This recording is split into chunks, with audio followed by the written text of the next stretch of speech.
one of the largest gathering of world leaders that India has witnessed in the last 75 years at least. G20 has begun in India. The leaders have started arriving in India. Tomorrow the official ceremony will start happening, and the official sessions of G20 will also happen, where the world leaders will express their opinion regarding global issues of concern, the challenges and how to deal with them. Prime Minister Modi is having a very busy and hectic schedule, meeting several leaders and holding bilateral talks. Today, he held 3 bilateral conversations with Mauritius Prime Minister and then Bangladesh Prime Minister Sheikh Hasina.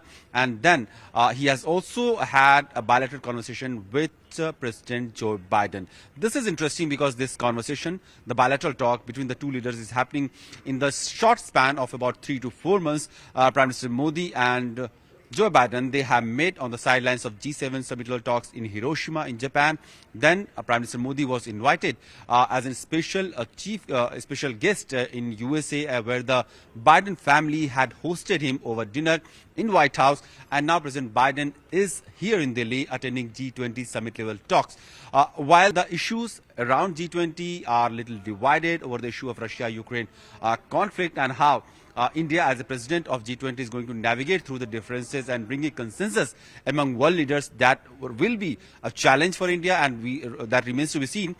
What is important also is Prime Minister Modi is getting an opportunity to engage with world leaders, to have multiple bilateral issues also discussed on the sidelines of this meeting.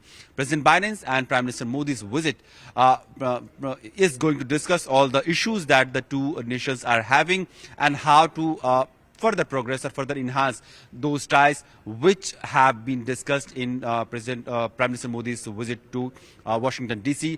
India and USA, they have been closely engaging on new and emerging technologies, cyberspace, intelligence sharing, maritime issues, international trade, rules-based order around maritime trade routes.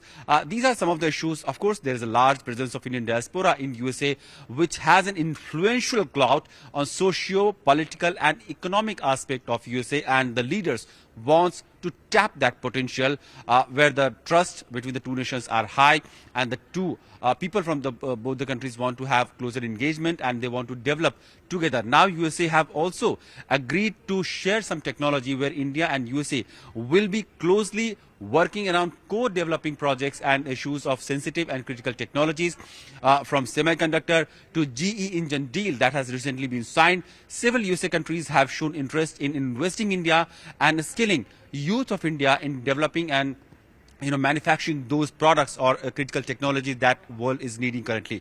India is also discussing with USA about the energy transition, how the climate change, the issue of climate change is important, and how developed countries needs to finance and share the technologies to developing countries so that those technologies can be scaled up and a common good of the globe can be done with a very scaled up, very huge capacity, manufacturing capacity, which of course India has. Also, India and USA have been engaging on under the Quad summit level talks, where Prime Minister Modi and discusses his vision of Indo-Pacific issues with his counterparts from USA, Australia and Japan. And India is also being seen as an ally of these countries, as a counterweight of China, which tries to clearly dominate this South China Sea region and Indo-Pacific region, which also happens to hold about 1/3 of the global trade. So this is very important. That region also hosts significant amount of natural resources. Fishery is one of the important natural resources in that region also, which kind of has livelihood of so many countries who have a long coastal boundaries around the South China Sea, which is clearly in danger because of the dominance of one country, that is China. So these are the issues of strategic importance that the two leaders may have discussed. Also, how to engage bilaterally, how to advance collaboration in research and technology, how people-to-people exchange can be enhanced, issues of cybersecurity, crypto, new and emerging technology. Energy transition is something that India has been engaging in discussing with several countries. These issues have been discussed between the two leaders, and making a rare exception, Prime Minister has hosted President Biden at his residence in 7 Lok Kalyan Marg. This is a rare exception because normally Indian prime ministers have their foreign dignitaries or foreign guests hosted at Hyderabad House or some other venues. We have seen other cities also being chosen at times to host foreign dignitaries, but making a rare exception for President Biden, Prime Minister has hosted him at his residence, and that tells a kind of personal touch Prime Minister wanted to give to this US-India bilateral relationship.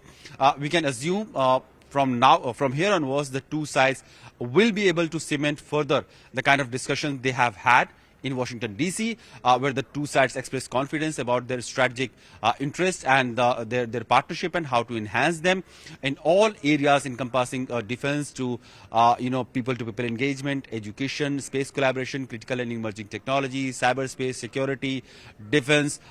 So there is hardly any area which is left untouched in the India-US bilateral relationship.